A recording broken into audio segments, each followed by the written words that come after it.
DIYers, Carrie here from Green Lemon Market. Today I'm going to show you a quick and easy way to get an image from a piece of paper to a piece of wood. This is going to be a really quick and easy tutorial. Before we actually transfer the image, there's a couple things that are important to know about how to do this method. The first thing you need is your image. It needs to be printed in the reverse, because if you don't print it in the reverse, it'll come out backwards when you do your transfer. So print your image in the reverse. Also, it needs to be on copier paper with a laser printer. So if you only have an inkjet printer at home, you can take it to work and run a copy of it on the copier, or stop by like Office Max or Copy Max and have them run a copy of it for you, because it needs to be a laser printed image for it to work. And then the next thing you'll need is this Chartpak blender pen. Now there's lots of blender pens on the market. I've tried others, they don't work. This is the one that works. It's made by Chartpak. It's the P-0. I will put a link to this pen in the description of this video so that you make sure you get the right one. They're only a couple dollars and you can do quite a few transfers with it. So it's a really quick, easy way to do a transfer, and I think you're gonna love it.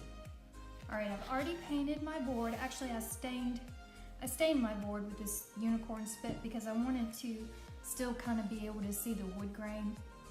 But you can paint your board, you can leave it natural. And then I'm just gonna apply my image. And you wanna make sure to tape it down, because you don't want your paper to move around when you're transferring your image, because it'll mess it up. So tape it down. Okay, and then you're just gonna take your blender pen and rub over the image, applying some pressure. And generally I try to keep my pen directly over the ink. I don't color the whole entire page, because that just wastes the juice that's inside your pit.